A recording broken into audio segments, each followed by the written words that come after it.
This is Good Morning Indiana, working for you. Right now at 6 on Good Morning Indiana. Person's stress, their blood pressure, a lot of things like that will go down. Only on RTV6. It will be a first. We'll show you what's being unleashed to help people with anxiety, stress, and mental health concerns on the job. Call 6 Investigates is unveiling a disturbing trend in Hoosier classrooms. Within 3 weeks of school, I got injured by one of my students. Why teachers say the problem has reached a breaking point and how it's putting your student at risk. Preparing for a future career can take some time. This morning, I'm showing you how one group of girls is getting a sweet start at a very young age. And the efforts to curb violence in Indianapolis continue this morning. We're introducing you to a man and his mission to make the community a safer place. Well, it is Thursday, February 20th. Thanks for joining us here on Good Morning Indiana. I know it's winter, but it feels chillier today than it has the rest of the week. So I get it, but I feel like I had to put an extra coat or something on today. You're correct. Yeah. That's because temps are a little bit lower than they were yesterday. And I've got some bad news for you. They're only diving deeper down. My snowblower has a chance. Right, Todd? Yeah, wait till tomorrow. You'll be breaking out your boots with the fur there, Raphael. As it's going to be down into the teens this morning. We're sitting in the 20s right now, 23 to 28 degrees. There are your temperatures across central Indiana. Skies are mostly cloudy, but no precipitation. So all you really need to do this morning as you walk out the door is just bundle up. You don't have to worry about the umbrella or any slick conditions on your way into work. And if we didn't have these clouds in place, our temperatures would probably be running about 5 to 10 degrees colder. So they're actually helping us out a little bit this morning. You do notice the further north you go, the clouds are already starting to break apart, and we just have the storm system that is bypassing us down to the south, and that's where all the rain and snow is going to stay. So the trend throughout the day today will be for the clouds to decrease from north to south, so it's going to be brighter this afternoon compared to this morning. As far as temperatures, unfortunately, they just don't do a whole lot throughout the day today. Only up to 28 degrees by the noon hour, and honestly, we don't really warm much more from that point throughout the remainder of the day. We'll talk more about your extended forecast, which I think you'll like, coming up in just a few minutes. But at 6:02, let's get you updated on the roadways with Lauren. All right, Todd, thanks so much. Here is a look right now at your commute through the downtown area, or rather west side of town, I-465 here. This is at West Washington Street. You can see traffic is moving along smoothly. No delays to slow you down. A little car in the shoulder there, but it's not impacting traffic flow. Let's take a look over on the east side across town as you're traveling in on westbound I-70 from Post Road to I-65 at the North Split. It's a 10-minute commute. No delays there. And the good news around the metro area right now, Raphael, no crashes to slow you down. Lauren, thank you so much. A skyrocketing level of homicides and the sights and sounds of crime scenes impacts everyone from the people who live in the neighborhoods to the people who respond to the 911 calls day in and day out. Only on RTV6, for the first time, Metro Police will have a specially trained therapy dog join its ranks. Allie is a small canine with a mighty task. The English Labrador is the first therapy comfort support animal set to join Metro Police. The dog will be assigned to IMPD's wellness unit and will help officers dealing with any kind of distress that could impact their mental health. This allows us to kind of break the ice with the dog. They can relax a little bit, and then they're, more freely to talk with us about things that we can help with. A person's stress, their blood pressure, a lot of things like that will go down just with the dog because it takes away some of that anxiety. Officer Rob Turner will be the dog's certified handler. Before her arrival, he's leaning on his index cards, learning the commands being taught to the dog in training. Tells the dog to get out of the car. Unload. So this dog is going to be able to know all these commands? The soon-to-be 6-month-old will call the police academy home, but she will travel as needed to meet the needs of officers, as well as to connect with the community at public events. Instead of like a high-five thing, it's one of the things called knuckles, which is basically what we all do a lot. She'll be able to do that. So you give, the kids or somebody come up and give her knuckles, and she'll, instead of her shaking paws, she'll actually give you knuckles. So as a whole, the IMPD Wellness Unit connects officers with professional services and programs to help the officers and their families. While Allie is meant to assist officers and their families initially, it is possible she could also be used to help connect victims as well, victims of crimes, to this issue. Now, Allie is being trained in Westfield. She is set to report to IMPD after March the 28th. The department says the cost of the dog and training totals $15,800. Here at 6:04, a big step towards justice in a senseless shooting, leaving 4 young people dead. Today, these 4 men, all less than 20 years old, will make their first court appearance. The horrendous crime happened at the Carriage House East Apartments late on the evening of February 5th. This morning, after 2 weeks of investigating, Indy's top cop is now crediting the community with helping in this investigation. Our Kelsey Anderson is joining us live this morning with all the details on what we know right now. Kelsey, good morning.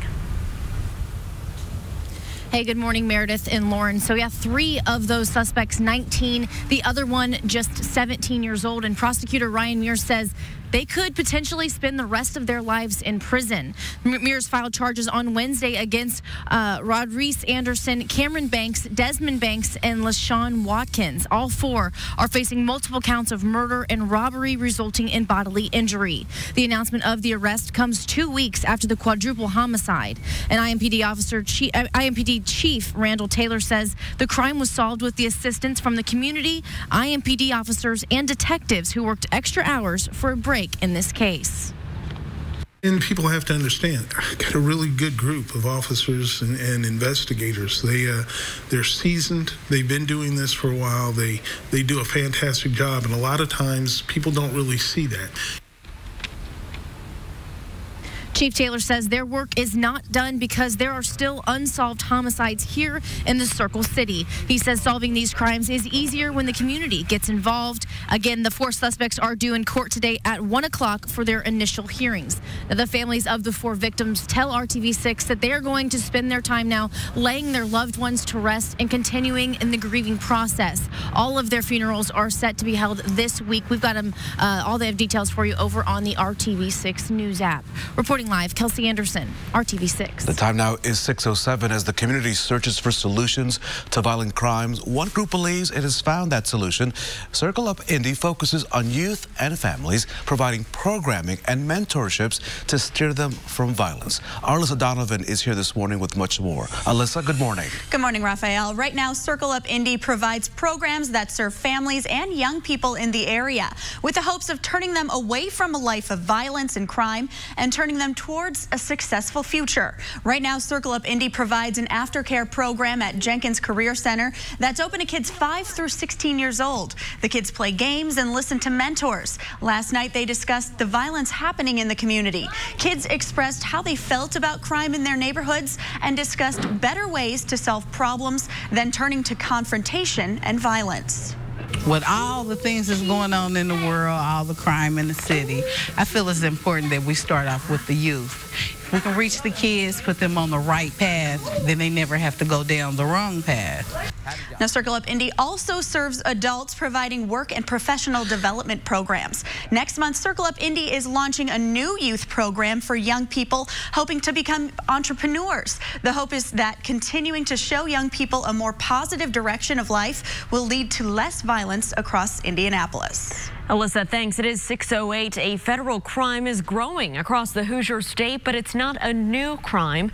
The FBI reports 21 bank robberies across the state already this year. Now, that's compared to just 7 in 2018 and 7 in 2019 during that same time frame. A special agent tells RTV6 this increase is partially due to at least 2 serial robbers. Investigators say bank robberies are not a victimless crime. I don't think people oftentimes recognize how traumatic an event it is to go through a bank robbery. I have seen tellers, bank tellers who are the victims of robberies never go back to work in the banking industry, and being out in the general public or being out in public for them is very difficult oftentimes because of the traumatic nature of what they've gone through. Well, one of the suspects police are searching for right now is 25-year-old James Taylor. This man is considered armed and dangerous, so if you have any information about him or where he may be, please call police. You can weigh in on the future of a former marsh on the southwest side of Indianapolis. Happening today, a Decatur Township Committee will discuss a request to rezone the old store on Kentucky Avenue near Man Road. The company, Palmer Trucks, wants to put a multi-use facility on the property. The meeting starts at 6 o'clock in the Goodwin Center on West Mooresville Road. It is open to the public. Last year, officials canceled plans to open a self-storage facility in that marsh after community backlash. Working for you on this Thursday, the lights are shining bright on the interstate downtown area after RTV6 brought the outage to INDOT's attention. See, back in January, we told you about 3 high traffic areas on the interstate stuck in the dark. One of those areas was near the South Split on the interstate. IPL had been working on several light meters along that stretch of road. INDOT says once it's aware of an outage, its contractor has 30 days to replace the LED bulbs or make other repairs. Girl Scouts are often thought about for their delicious cookies. New at 6:14 and Hiring Hoosiers, I'll show you how cookie sales are building to lifelong skills. Todd. As you walk out the door here this morning, there's a chill in the air. The good news is we don't have any precipitation, because if we did, it would be in the form of snow. Just mostly cloudy skies. Shouldn't see too many issues on the roadways for your commute into work here this morning, with temperatures hovering and holding pretty steady right around 25 degrees. The good news is there is a warm-up heading our way. We'll talk about when it commences coming up in your Storm Team 6 forecast. The time now is 6:10. Stay with us. We'll be right back. Flooring, floors to your home. That too. So we have a big appetite for this topic. Hiring Hoosiers, RTV6's initiative focused on jobs, resources, training, and education. That's right. And while many of us, we fine-tuned our skills for our careers in college, maybe trade school, there's one group who's working on their skills as young as grade school. It is the largest girl-run business, in fact, and I learned more about why Girl Scout cookie sales are more than just a fundraiser for these budding businesswomen. Girl Scout cookies has taught me how to handle money, how to set goals. It's the heart of Girl Scout cookie season, and while the money these girls will make will go towards a major reward, the skills they'll walk away with will make for an even greater bonus in the future. And there's decision making, and then there's communication, and then business ethics and money management. And all of those are tied together within our leadership experience, where we want girls to have courage, confidence, and character to make the world a better place. Not only preparing them for life, but the workforce. Getting a chance to talk to more people and just stepping outside of my comfort zone and just talking to like strangers. They're building websites, they're communicating through email to sell their cookies and their brand. They're greeting people. So I think all of that, when you look at that through that lens, is the power in the Girl Scout cookie program. It's also an opportunity to expose these young women to entrepreneurship. It's not just startups and innovative ideas. There's also social entrepreneurship. And so we know when the girls take these skills and then they put them into place in making the world a better place, which is part of our goal with Girl Scouts, how it really does all kind of trace back to the success and what they learned in the cookie program. So while you do-si-do with your Thin Mints and thanks-a-lots, these girls may be scouting out your job. You look at our Fortune 500 companies, only 5% of women CEOs are in those roles. And so we feel very confident that skills learned in Girl Scouts will help our girls achieve to grow that number beyond 5% in the future. If there is a young woman in your life who you think could benefit from joining the Girl Scouts, we've put their information on hiringhoosiers.com. There you can also find out where you can buy Girl Scout cookies, Raphael, and help support these budding business women. Someone was a little sour that I didn't bring back some boxes with me. I wouldn't be sour if I had a box of Samoas and Thin Mints, but we'll talk about that later. If you're a local Girl Scout, reach out. You know where to find them. I would buy many, many boxes. Please call me. At 6:16, a manufacturing group is teaming up with breweries across our state in an effort to expose more young people to the manufacturing industry. This evening, Sun King Brewery will host this year's first Movers, Makers, Mixers event from 5:30 to 7:30. The goal is to show people how today's manufacturing jobs are high-tech and innovative. The event is hosted by Connexus Indiana. You can find more information on the group's website. And hopefully on the way to that, you'll stop by and buy a box of Girl Scout cookies. Oh, man, you're going to have the girls knocking on the doors outside. You just opened Pandora's box, I think, when it comes to Girl Scout cookies. Nothing wrong with an adult beverage and a cookie. Okay. Well, we got to check in with Todd about today's forecast.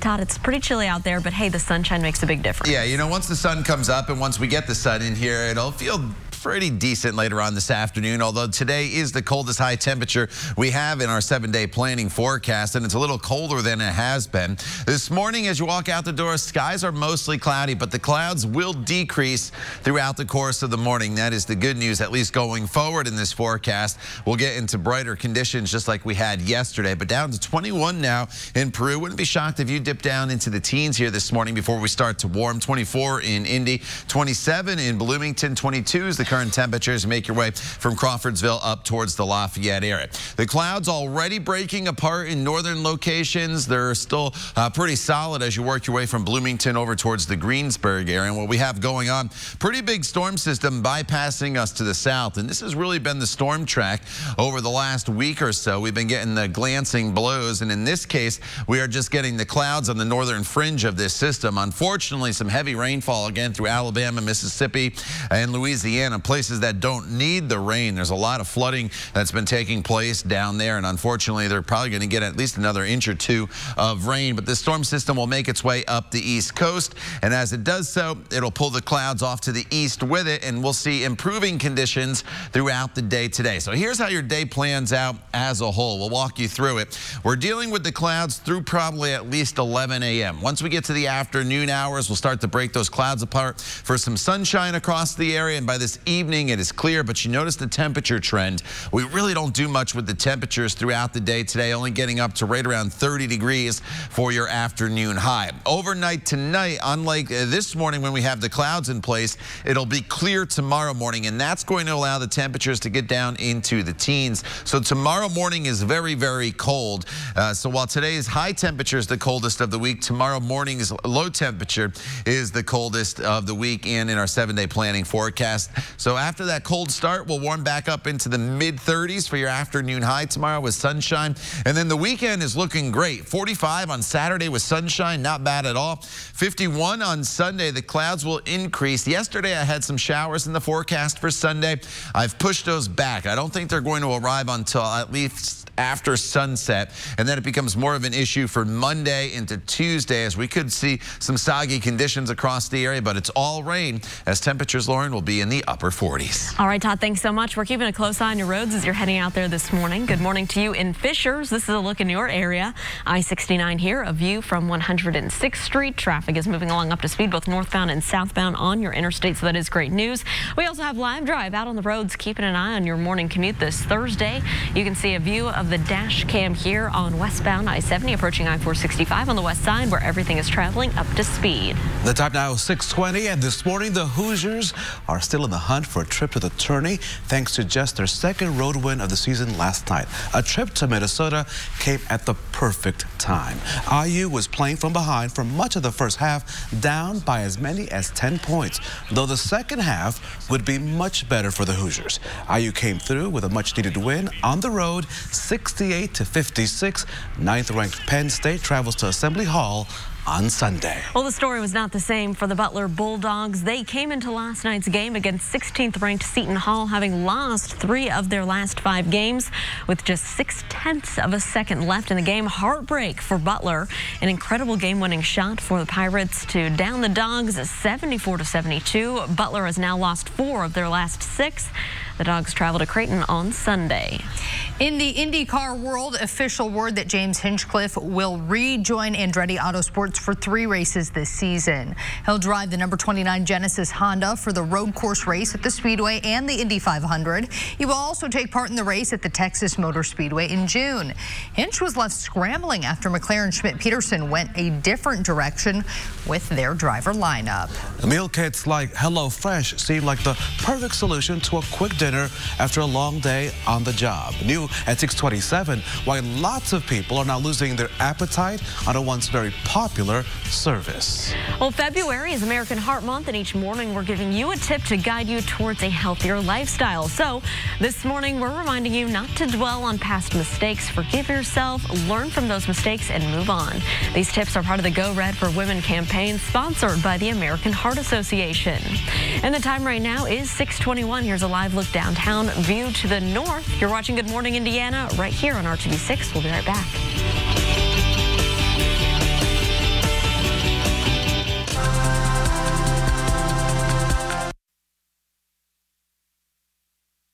Welcome back. The time right now is 6:24. Here is a live look at traffic through the downtown area, picking up, as you can see here, I-65 and I-70 at the north split, but traveling up to speed, so that is great news. Okay, so we just got a Ring doorbell cam. It can capture some pretty funny moments, right? We've seen those videos before, but this is a sweet moment of a young boy running up to hug a pizza delivery man. It was caught on a doorbell camera.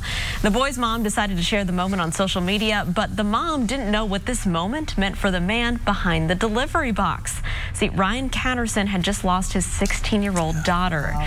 Despite the hug only lasting a few seconds, Catterson says it's something that he'll never let go of. You know, sometimes little ones just have that instinct. They just have that instinct, yeah. A Minnesota man who drove a school bus for 55 years was laid to rest in this custom school bus designed casket. A local funeral home owner gave Glenn Davis the casket to repay his kindness to his family. Davis was alive to see the casket, and it brought him to tears. He joked about it, saying, all it's missing is an emergency door. That is pretty great. What a good sense of humor. You know, I always tell my kids, I think I mentioned to you, that should I pass one day, I want to be placed in a potato chip can thing, because I like potato chips. So I think if you're going to go out in style, you know, that is the way to do it. You got to do it. Oh, don't move that Pringles can off the mantle. That's Dad. So I mentioned that barbecue Pringles are my favorite. So I told my kids to just cremate me and put me in cans. Anyway. One of the more unique containers I've ever heard. Yeah. Yes. Yeah. All right, Todd. Moving on from that. Take it away with the weather. It's a cold start to our day here across the area as we have temperatures in the mid-20s, and we have some cloud cover around this morning. But as the day goes on, we're going to lose the clouds, and we'll still work some sunshine into the forecast. So from the noon hour onward, we're talking about temperatures that will be in the mid to upper 20s with sunshine across central Indiana. So that is the good news. So as you walk out the door this morning, you just need to bundle up as temperatures, again, are sitting in the 20s. Here are the clouds, but we don't have to worry about any precipitation. That is the good news, and you can already see the clouds starting to break apart in northern locations. So just walk out the door, bundle up, have the hat, gloves, and the heavier coat handy. You'll need it throughout most of the day. All right, Todd, thank you so much. So coming home from work and thinking about what you should make for dinner, it can be daunting sometimes. Especially on this schedule, right? When do we eat? Do we eat at 1, at 4, at 5? It's always we don't a know. challenge. That's why when meal kits rolled out a few years ago, a lot of people just jumped on board. Yeah, so our John Matarese explains why people seem to be losing their appetite for those kits so you don't waste your money. Remember all the hype surrounding grocery store meal kits a few years ago? Well, it turns out making your own meal out of a kit might have been too much effort for most people. Shares of Blue Apron, the leading meal kit maker, are down 80% over the past year, and the company this week said it may put itself up for sale. CNN says Blue Apron has been leaving a bad taste in investors' mouths, but it turns out it's not taste, but the effort involved that may be killing meal kits. I tried out a chicken enchilada meal kit a few years ago, chopping up the pieces, adding the ingredients as instructed, and ended up with a delicious family dinner. But it was almost as much work as cooking from scratch. CNN says for many people, it's easier to buy a pre-made frozen meal or order delivery from a restaurant. That leaves Fox saying consumers have a waning appetite for meal kits. With a good dinner just a click away on Uber Eats and lots of competition, meal kits may be on the back burner these days. As always, don't waste your money. I'm John Matarese. Good morning, Indiana. Thank you so much. We'll see you tomorrow morning. For more cost-saving tips and ideas, visit the money section of our website, theindychannel.com. AARP is warning against census scams and debunking some misconceptions after a recent survey. It found 70% of adults aren't familiar with census scams. Half think they could go to jail if they don't fill out the census, which is not true. A third think they might have to give their social security number. also not true. These are tactics scammers might try to use on you. AARP says a phone call is the most popular method, but emails could also direct you to phony websites. This is Good Morning Indiana, working for you. Now on Good Morning Indiana on this Thursday morning, here's a look at your 6:30 news feed. Former Colts wide receiver Quan Bray is in a Texas jail this morning. Federal agents say Bray was a passenger in a vehicle busted with 157 pounds of marijuana inside. Bray was riding with NFL offensive tackle Greg Robinson at the time. They're being charged with conspiracy to possess marijuana and intent to distribute. Cummins is donating medical supplies for hospitals near the center of the coronavirus outbreak in Wuhan, China. The engine maker based in Columbus, Indiana, also has a significant presence in China. More than 2,100 people have died from the coronavirus around the world. That's according to the latest update. A newborn baby was safely surrendered at a Northeast Indiana baby box. The baby girl was immediately recovered from the box in New Haven and then taken to a hospital. That box had just been installed at the community's fire station less than 2 months ago. The little girl is the 6th baby to be surrendered in an Indiana baby box in the past 2 years. Just days after that terrifying crash at the end of the Daytona 500, Ryan Newman is going home. The South Bend native and Purdue grad walked out of a Florida hospital Wednesday holding the hands of his 2 daughters. Newman's team has not said when he might try to race again. Ross Chastain will drive Newman's number 6 car at Las Vegas this weekend. Here at 6:30 on our Thursday morning, we want to welcome you in. Yeah, we got to get a check of our forecast, and you were even saying it feels a little colder out there this morning. It feels like we kind of lowered down. I mean, what happened? Yeah, you know, it is winter still. Wait till tomorrow. Tomorrow is going to be the coldest morning that we see all week long. But yeah, this morning you still have to bundle up, most definitely, as you walk out the door this morning, as temperatures are sitting in the 20s anywhere you go. So you need the hat, the gloves, the heavy jacket, and the sunglasses. That's the good news. You may not initially need to wear the sunglasses this morning for at least your morning commute, but as the day goes on, we'll start to work more and more in the way of sunshine into this forecast, and you'll definitely need them later on this afternoon. You notice the clouds already starting to break apart in northern locations. They're pretty solid still here across southern sections of the state, but the precipitation is all going to stay down to our south, so you don't have to worry about any of that in the forecast for the day today.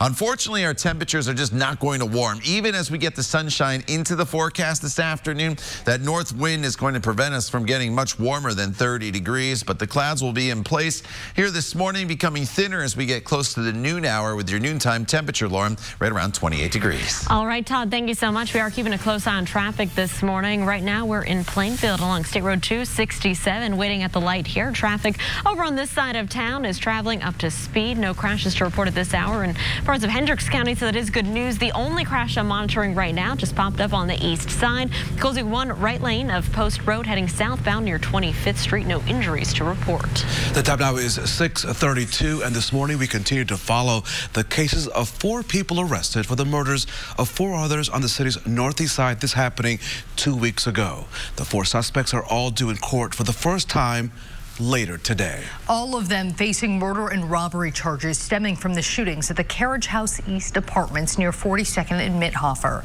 Our Kelsey Anderson joins us live this morning with more on what we know about these suspects. Kelsey.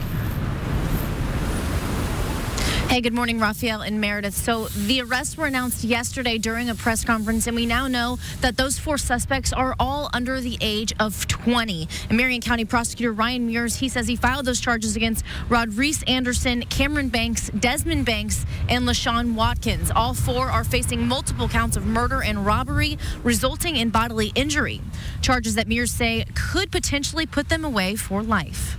When you look at the potential penalties as it relates to murder charge, and there are 4 separate counts of murder, there are 4 separate counts of felony murder, we are literally talking in the hundreds and hundreds of years that these individuals are potentially going to serve if a jury were to find them guilty.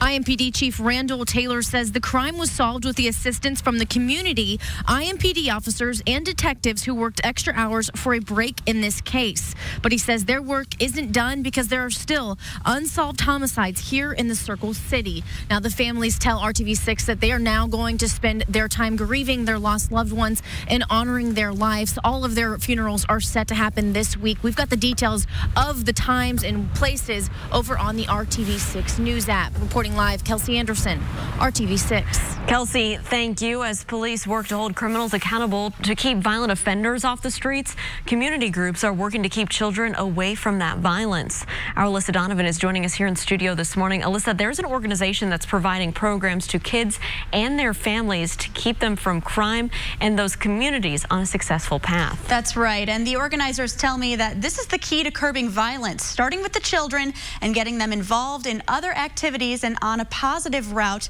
to success. Now, Circle Up Indy and the Jenkins Career Center provide a safe place for kids Monday through Friday from 4 through 7 p.m. It's part of their after-hours program. Children receive dinner, homework help, and mentoring. They also play games and discuss important topics like crime in their neighborhoods. It's an important alternative than being home and alone if their parents are still at work or keeping them out of an unsafe environment. Right now, the program is run by Wendy Jenkins with the help of volunteers, and she's always looking for more people to come in to have a positive influence on these kids. Organizers say the change needed in the community starts with programs like this. With all the things that's going on in the world, all the crime in the city, I feel it's important that we start off with the youth. If we can reach the kids, put them on the right path, then they never have to go down the wrong path. And Jenkins says some of the children involved in the After Hours program are in charge of their own households, of providing dinner for themselves and of their siblings. So the After Hours program is also a place they can come and be cared for and just be kids. Next month, Circle Up Indy is also launching a new youth program for young people hoping to become entrepreneurs. The hope is to continue to show young people in the community a more positive direction of life that will lead to less violence across Indianapolis. Alyssa, thank you so much. The time now is 6:35. Only on RTV6, it's a first for Metro Police. It's a canine, but with a twist, and one that will respond to a different kind of call. The department is adding Allie to its ranks at the end of March. The English Labrador will be a certified therapy and comfort support animal. The dog will help Metro's wellness unit to respond to mental health-related issues facing police officers and their families. When the dog comes in initially, it changes everyone's overall appearance and what they think. You know, everybody's anxiety kind of drops a little bit when you see the dog. Oh, the dog's so cute, they want to play. That, in turn, lets a little bit of the guard down, so therefore now they're maybe a little bit easier to open up and talk with us. Allie is still being trained in Westfield. She's expected to report to IMPD after March the 28th. Your child's teacher could be in danger. Call 6 Investigates has been looking into a growing problem of teachers being attacked in the classroom, and some tell us they are not getting support from their school districts. This story coming up next.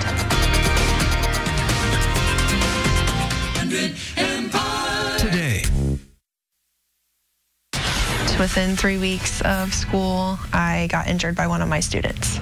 A Call 6 investigation reveals a disturbing problem in Indiana classrooms. Teachers hurt on the job by students. And this morning on Good Morning Indiana, you're hearing for the first time from teachers who say this problem has reached a breaking point in our schools and your child is at risk. Call 6 Investigates Kara Kenny first exposed this problem in November. She joins us with why some say Indiana classrooms are in chaos. Hundreds of teachers reached out to us through our survey telling us their personal safety in the classroom is a problem. Of teachers who were hurt on the job, more than half say it was a student who caused that injury. Hannah Moody's lifelong dream was to teach. She was thrilled to be hired on at Elwood Elementary this school year. Within 3 weeks, I was injured. The injury happened when one of her students was locked in a consequence room. Hannah says she was asked to come talk to the child through the door. And next thing we know, it sounded like a bomb went off. He had broken the door handle off, and it hit the metal instead. My ear was on the other side, and it went straight into my ear. Hannah suffered 80% hearing loss in her right ear and now relies on a hearing aid. So what does it sound like when I'm talking to you in this ear right now? Like you're on a recording. Sounds robotic. We asked to speak with the Elwood school superintendent, and he declined. But records obtained by Call 6 Investigates show Hannah's incident is one of 14 staff injuries involving students at Elwood School since the 2017-2018 school year. A substitute teacher stabbed with a pencil, a school nurse bitten, a teacher's aide kicked by a student, And Elwood is not alone. Last year, Call 6 Investigates filed records requests with 24 school districts in central Indiana for teacher and staff injuries involving students. We counted more than 1,500 incidents. And I had a plan for each one of them. Juana Clements of Marian University trains teachers to improve their relationships with students. It's my belief that teachers should be prepared with basic level therapeutic skills to be able to de-escalate some of these situations before they get into a nose-to-nose situation with a young person who may not have the skills to de-escalate and to cope with that confrontation. Clements says teacher injuries happen when schools don't work on preventing them in the first place. I think that we are dealing with young people who carry enormous amounts of trauma and stress in their personal lives. I believe that we are still looking at student behavior as the problem, not as the symptom. Hannah Moody is now studying to get her master's in library science. Are you giving up teaching? Yes. What is that like? Heartbreaking, sad, because that's what I wanted to do. But to go back in the classroom, I don't trust anyone anymore. I don't trust that I'll be supported. An overwhelming number of teachers told us in our survey that state lawmakers need to do something about teacher safety. The Indiana State Teachers Association also named this one of their priorities. However, only one bill was filed this legislative session, and it failed to get a hearing. For Good Morning Indiana, I'm Call 6 Investigates' Kara Kenny. Kara, thank you so much. There is so much to the story, and you might be thinking, what about the parents? What is their responsibility on this issue? That's a fair question without an easy answer. This is a quote from a mom that we spoke with about this issue. She told our Call 6 Investigates' Kara Kenny that he is not a bad kid and that I am not a bad mom. That quote from Erica Hahn. You see, Erica says her son Spencer has autism, seizures, and oppositional defiance disorder.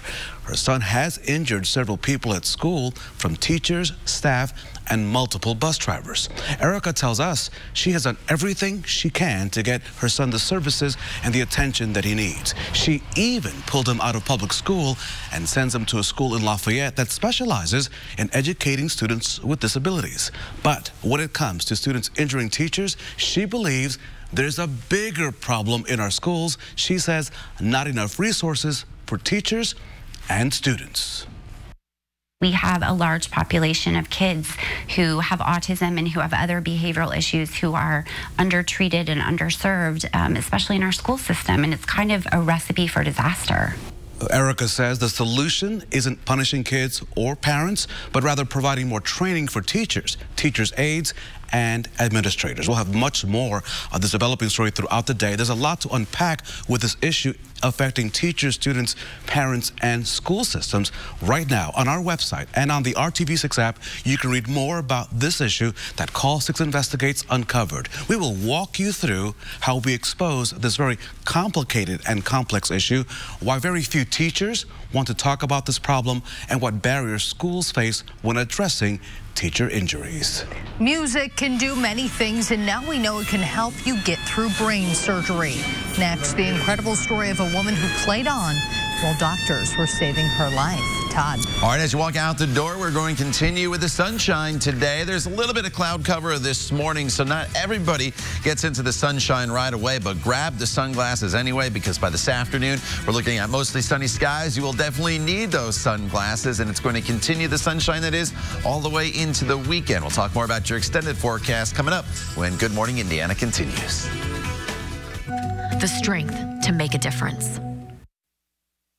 It is 6:47 on your Thursday. Here's a live look at your commute on the west side right now. Our photographer Shay Goodfaster in the driver's seat of our live drive vehicle. A dash cam view you're looking at right now of him traveling on eastbound Washington Street, heading back towards the downtown area from the west side. You can see everything is quiet in this local area.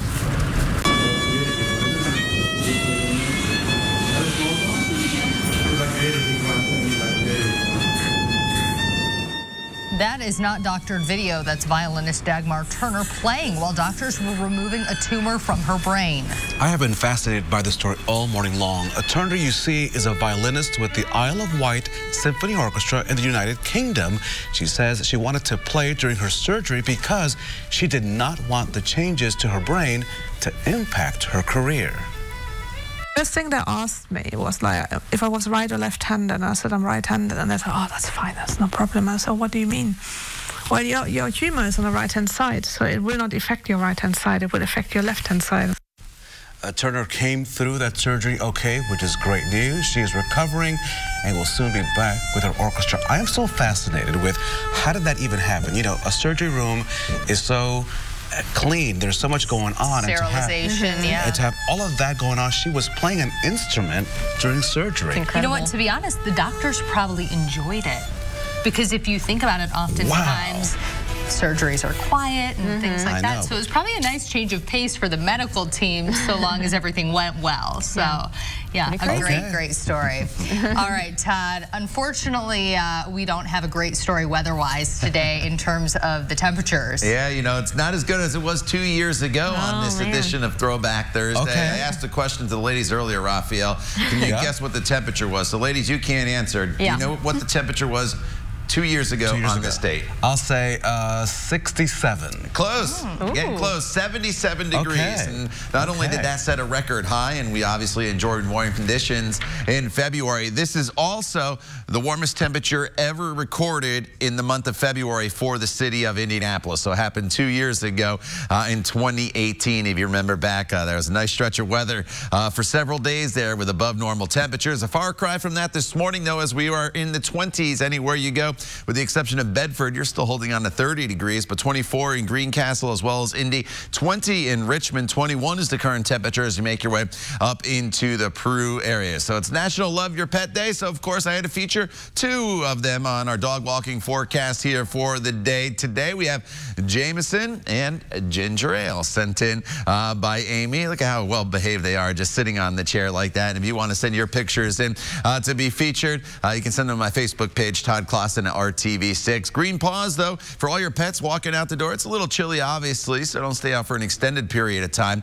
But we'll start off with clouds this morning, and then we'll thin those clouds for sunshine later on this afternoon, with our highs getting up to right around 30 degrees. So it's a little bit of a colder day for us, and it's the coldest high temperature we have for this entire week.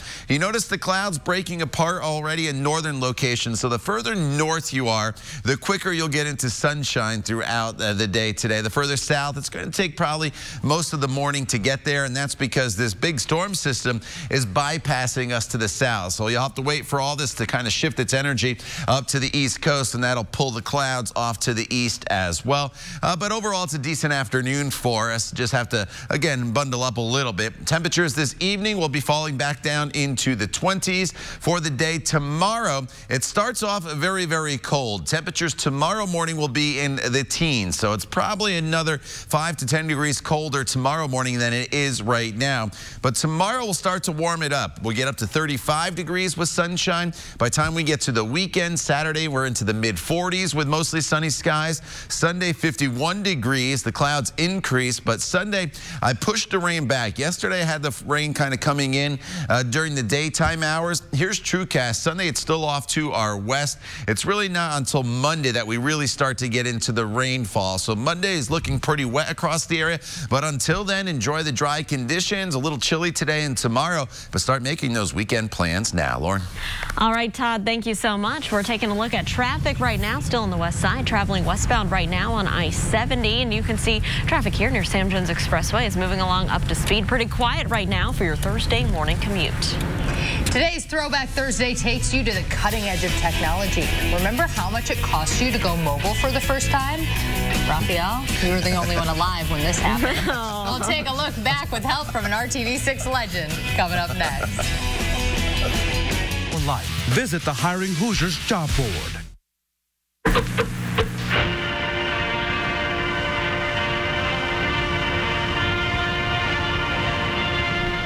It is Throwback Thursday time, and today we are going high-tech. Right now, the legislature is debating whether you should be allowed to hold your cell phone while you drive. But when mobile phones first came out in Indianapolis and across the country, it seemed only the wealthy had them. But however, way back, Lauren, in the age of dinosaurs, the year 1990... So I was alive. I was a couple months old. The prices started to come down just a little bit. As RTV6's legend, Barbara Boyd, found out in this story from 30 years ago, the technology was cutting edge, even if the phones would not exactly kind of sort of fit in your pocket. A year ago, car phones were priced from $1,000 to $1,900. Today, those same phones range in price from $600 to $1,200. There are three basic types. We have a handheld that can go anywhere that the customer might want to take it. We have one fully mounted into the car, and then we have a transportable in a bag. This phone is a handheld. It's a 0.6 watt phone that will work just as good as a full 3 watt phone. This particular phone is the full 3 watt phone in a bag. It's the transportable. And this phone is the same as an installed car phone, only it can be taken from site to site. So back in the days, you can see those cell phones were the sizes of an SUV, of course. Using a mobile phone was not cheap back in 1990, Lauren. That was a year. Okay. It cost 16 cents per minute from 7 p.m. to 7 a.m. and 45 cents per minute from 7 a.m. to 7 p.m. So there you have it. Highway robbery. Yeah. No pun intended. I remember that, the phone sitting in the bag, because back then, you know, now cars, they all have the console in the middle. But back in the day, like, you know, it went straight across the floorboards. So. It was a good year, Lauren. I'll take your word for it. And there was no camera on the phone. How did you guys do it? Oh my goodness. Survived. Some nice cold temperatures, Todd Clausen. Yeah, lots of clouds this morning, but sunshine this afternoon. The sunshine doesn't warm us though much. A high only right around 30. Todd, thanks, and thanks for joining us. We're back here in 25 minutes and all throughout Good Morning America. All your news throughout the day can be found on the RTV6 app on your cell phone, not your car phone though. Yeah. Give us a call tomorrow. We'll see you tomorrow. Have a good day.